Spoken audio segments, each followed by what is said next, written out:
Mary is the sister of Aaron. Why, Muslims? Why? They say to you because at the old day, brother, they used to call them by your ancestor. By what? By their ancestor. But Mary, she is not from the ancestor of Aaron.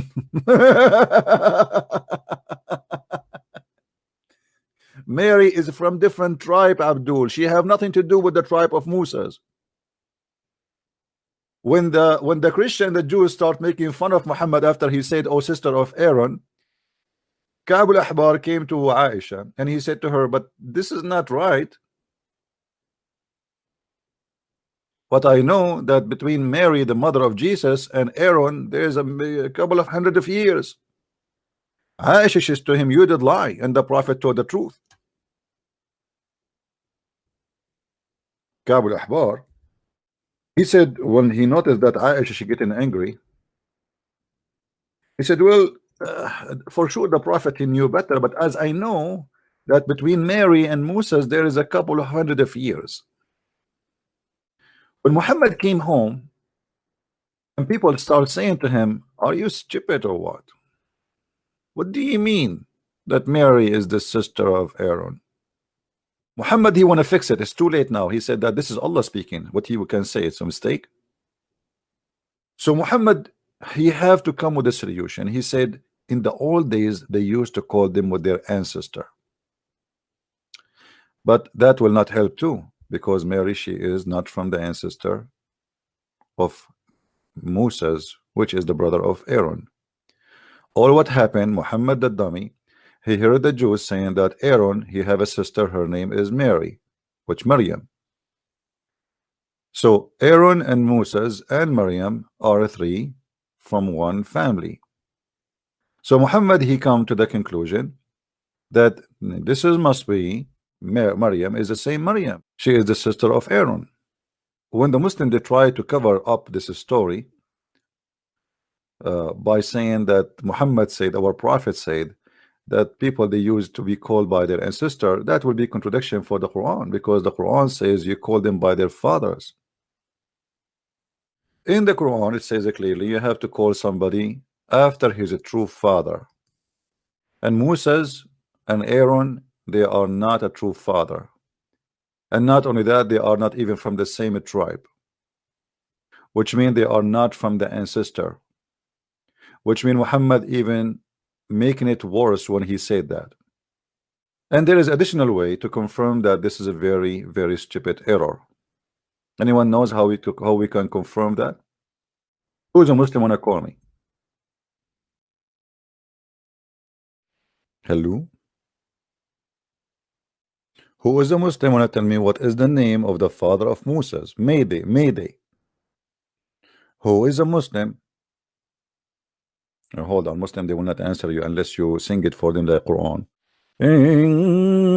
What the name of the father of Moses?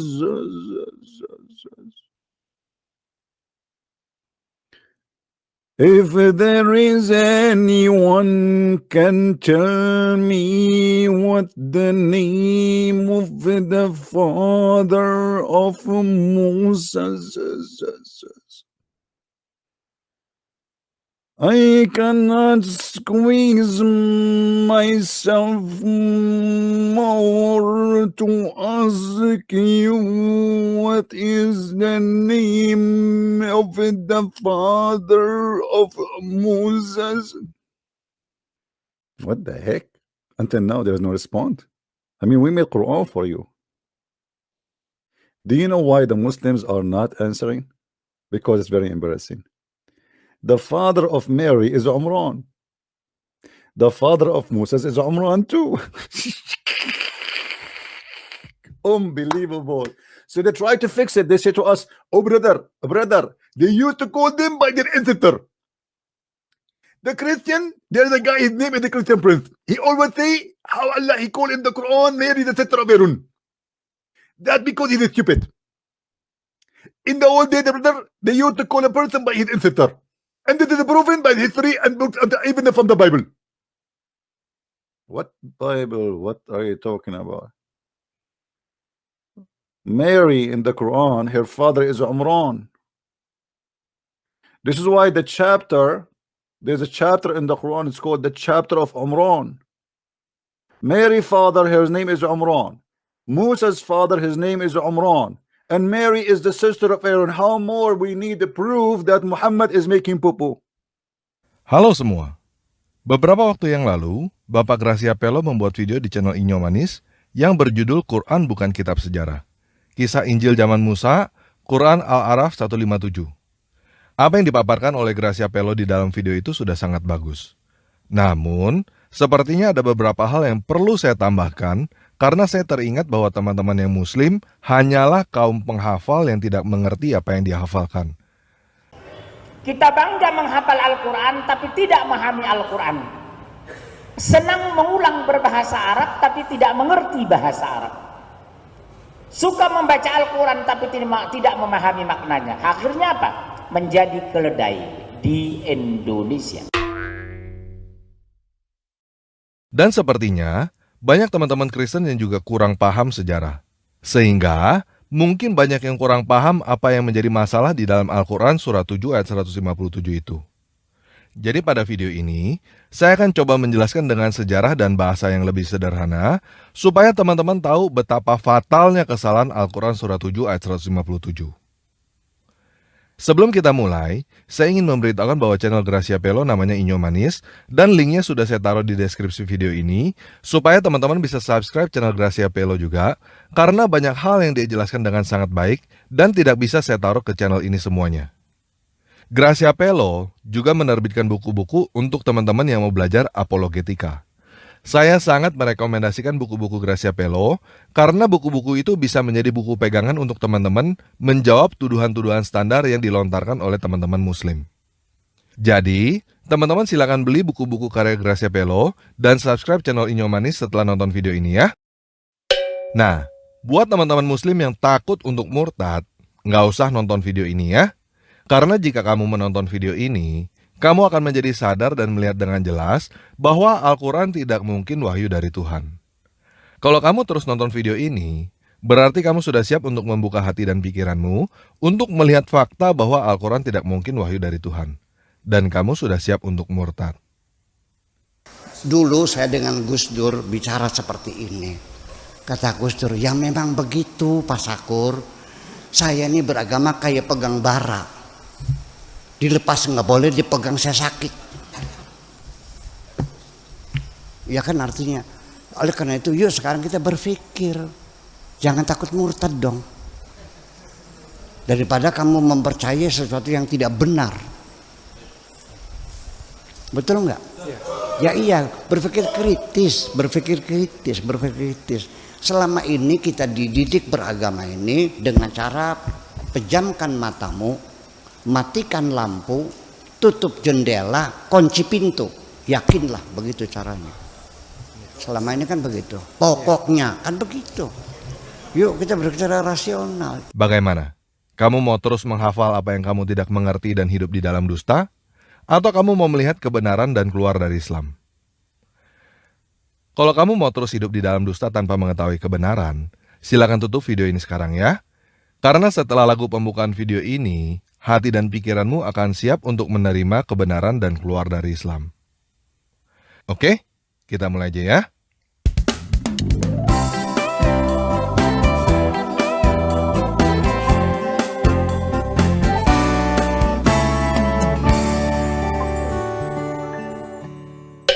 Nah, pertama kita belajar sejarah dulu ya. Perhitungan tahun Masehi yang kita gunakan adalah tahun Mesias. Artinya, tahun yang dihitung sejak kelahiran Yesus Kristus Sang Mesias. Jadi, peristiwa Yesus disalibkan dan bangkit dari kematian terjadi pada tahun 30-an. Injil Markus diperkirakan ditulis pada tahun 60-an, 30 tahun setelah Yesus naik ke surga. Injil Matius dan Lukas diperkirakan ditulis pada tahun 80-an, 50 tahun setelah Yesus naik ke surga. Injil Yohanes diperkirakan ditulis pada tahun 90-an, 60 tahun setelah Yesus naik ke surga. Yohanes adalah murid Yesus yang paling terakhir meninggal. Dan dia adalah saksi mata atas segala peristiwa yang terjadi pada Yesus.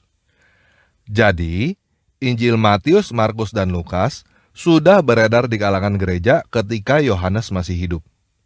Jika ada kesaksian yang keliru, sudah pasti Yohanes akan menulis surat atau buku kepada gereja-gereja pada saat itu yang isinya adalah bantahan atas buku-buku yang ada. Kenyataannya, Yohanes tidak membantah kesaksian yang tertulis pada buku-buku itu. Dia bahkan menegaskannya pada buku Injil Yohanes yang dia tulis, supaya gereja-gereja lebih memahami apa yang disampaikan di dalam buku-buku Injil yang lainnya. Nah, biasanya teman-teman yang Muslim bertanya, mana Injil Yesus yang asli? Jadi sekarang saya mau memberikan jawaban kepada teman-teman yang Muslim begini. Yesus bukan tukang jualan buku yang turun gedebuk dari langit. Dan Injil bukan kata yang berasal dari bahasa Arab. Kata Injil berasal dari bahasa Yunani Evangelion yang diserap ke dalam bahasa Arab. Eu artinya baik. Angelion artinya adalah berita atau kabar. Angelos artinya adalah pembawa berita atau pembawa kabar. Bahasa Ibrani Angelos adalah Malaki yang diserap ke dalam bahasa Arab lalu ke bahasa Indonesia menjadi malaikat. Kata angelos ini juga yang diserap ke dalam bahasa Inggris angel. Jadi, Evangelion atau Injil itu artinya adalah berita baik atau kabar baik.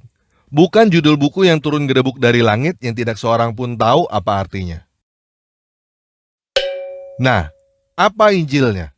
Apa kabar baiknya? Kabar baiknya adalah Yesus Kristus bangkit dari kematian dan naik ke sorga untuk mempersiapkan tempat bagi orang-orang yang percaya kepada Dia.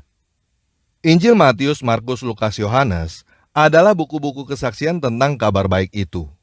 Bahasa zaman sekarangnya, Matius, Markus, Lukas, Yohanes adalah buku-buku biografi tentang Yesus Kristus, sang kabar baik itu.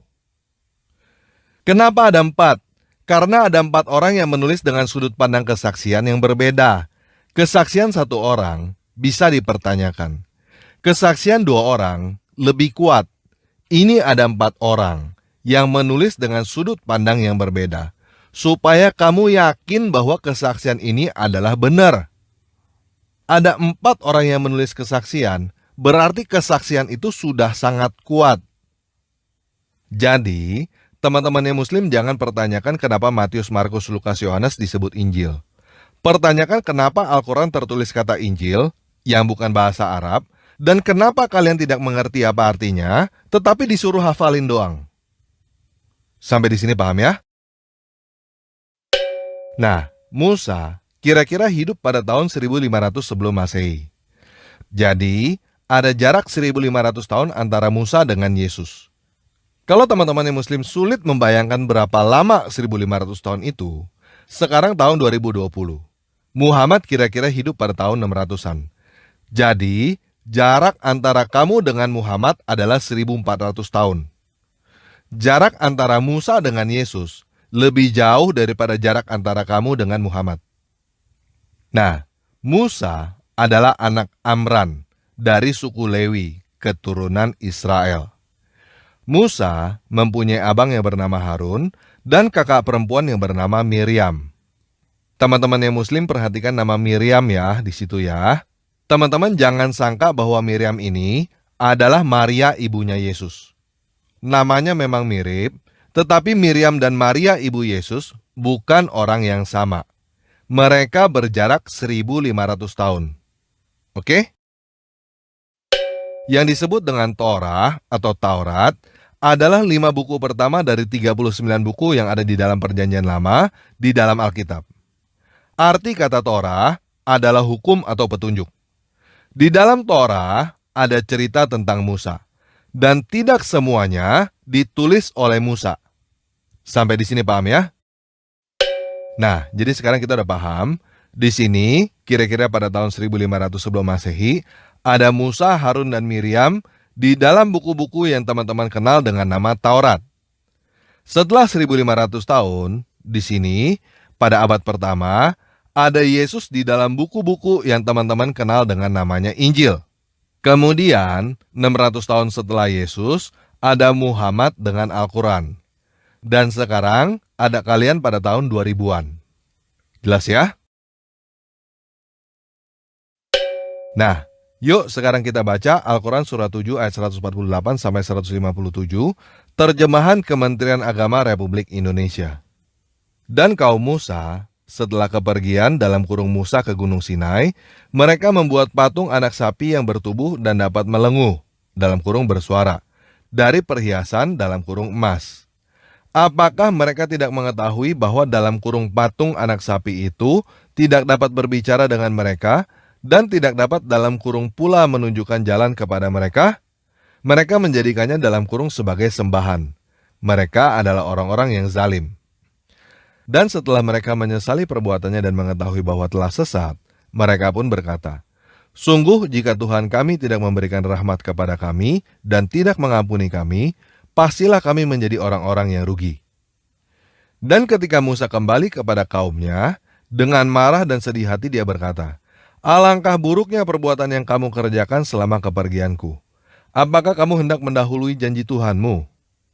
Musa pun melemparkan lauh-lauh dalam kurung Taurat itu dan memegang kepala saudaranya dalam kurung Harun sambil menarik ke arahnya. Dalam kurung Harun berkata, "Wahai anak ibuku, kaum ini telah menganggapku lemah dan hampir saja mereka membunuhku. Sebab itu, janganlah engkau menjadikan musuh-musuh menyoraki melihat kemalanganku, dan janganlah engkau jadikan aku sebagai orang-orang yang zalim." Dan dalam kurung Musa berdoa, "Ya Tuhanku, ampunilah aku dan saudaraku, dan masukkanlah kami ke dalam rahmat Engkau.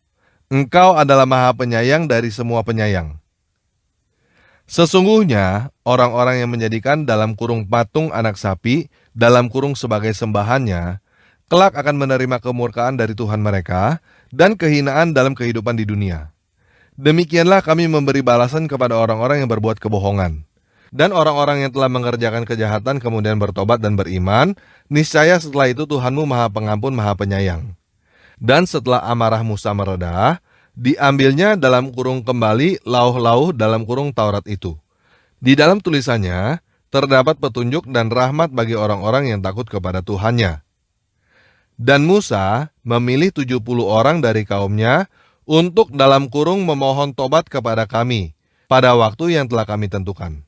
Ketika mereka ditimpa gempa bumi, Musa berkata, "Ya Tuhanku, jika engkau menghendaki, tentulah engkau binasakan mereka dan aku sebelum ini. Apakah engkau akan membinasakan kami karena perbuatan orang-orang yang kurang berakal di antara kami? Itu hanyalah cobaan darimu. Engkau sesatkan dengan cobaan itu siapa yang engkau kehendaki, dan engkau beri petunjuk kepada siapa yang engkau kehendaki. Engkaulah pemimpin kami, maka ampunilah kami dan berilah kami rahmat. Engkaulah pemberi ampun yang terbaik, dan tetapkanlah untuk kami kebaikan di dunia ini dan di akhirat. Sesungguhnya, kami kembali dalam kurung bertobat kepada engkau." Dalam kurung Allah berfirman, "Siksaku akan aku timpakan kepada siapa yang aku kehendaki, dan rahmatku meliputi segala sesuatu. Maka akan aku tetapkan rahmatku bagi orang-orang yang bertakwa, yang menunaikan zakat, dan orang-orang yang beriman kepada ayat-ayat kami."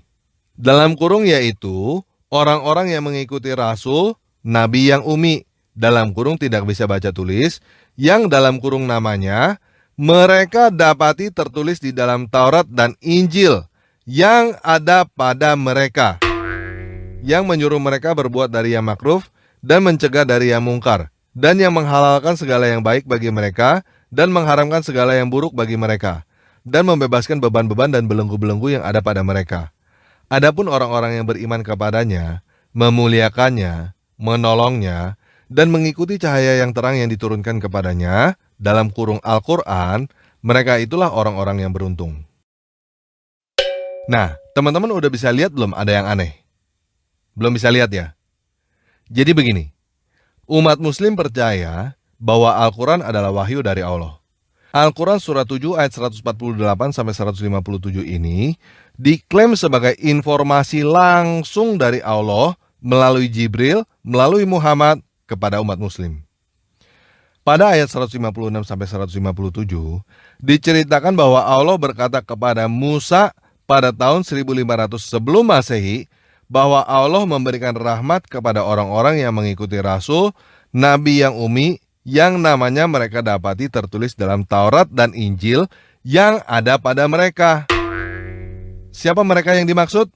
Orang-orang Israel pada zaman Musa. Udah bisa melihat ada kesalahan yang fatal gak di situ? Taurat dan Injil yang ada pada orang-orang yang hidup di zaman Musa. Masih belum bisa lihat juga? Saya perjelas sekali lagi ya. Injil yang ada pada orang-orang yang hidup di zaman Musa. Emangnya pada zaman Musa udah ada Injil?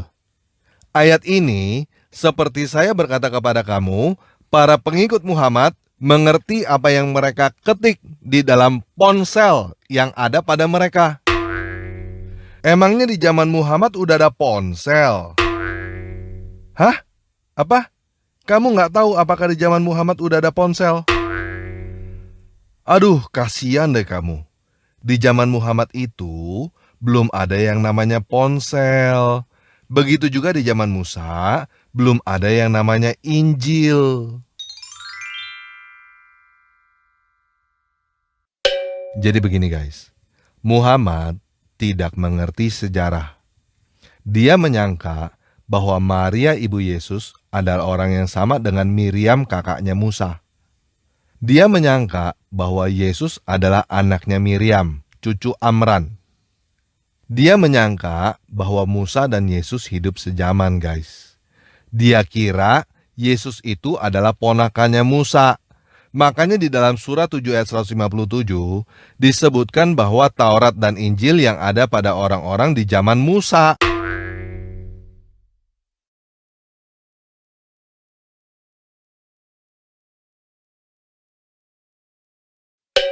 Sekarang udah bisa lihat kan kesalahan fatal yang ada di dalam Al-Quran surat 7 ayat 157? Udah bisa lihat kan bahwa Al-Quran hanyalah karangan manusia yang tidak mengerti sejarah. Dan kamu menyangka Al-Quran adalah wahyu dari Tuhan karena kamu ketipu oleh penjual buku. Kamu disuruh menghabiskan waktumu untuk menghafal, memang supaya kamu tidak punya waktu untuk mengerti apa isi buku itu. Buku macam apa yang cuma bagus kalau kamu tidak mengerti apa isinya? Ponsel macam apa yang cuma bagus kalau kamu nggak nyalain? Kalau kamu nyalain langsung rusak. Buku macam apa yang cuma bagus kalau kamu tidak mengerti isinya? Kalau kamu mengerti isinya langsung menjadi jelek. Kitab suci. Buku seperti itu bukan kitab suci guys. Apa gunanya kamu menghafal urusan Zainab bercerai dengan Zaid lalu menikah dengan Muhammad di dalam bahasa Arab sampai titik komanya? Dan kamu nggak tahu bahwa yang kamu hafalin itu cuma urusan Zainab bercerai dengan Zaid lalu menikah dengan Muhammad. Buat apa kamu buang waktu yang berharga di dalam hidupmu untuk menghafal urusan keluarga orang lain yang sudah meninggal 1400 tahun yang lalu di dalam bahasa Arab tanpa kamu mengerti apa yang kamu hafalin dan untuk apa kamu hafalin? Jadi begini guys, saya sudah memberikan fakta bahwa pembuat Al-Quran tidak mengerti sejarah. Saya juga sudah memberikan fakta bahwa tidak ada gunanya kamu menghafal Al-Quran. Kamu sudah buang waktu untuk hidup di dalam dusta. Apakah kamu mau membuang waktu yang masih kamu punya untuk terus hidup di dalam dusta?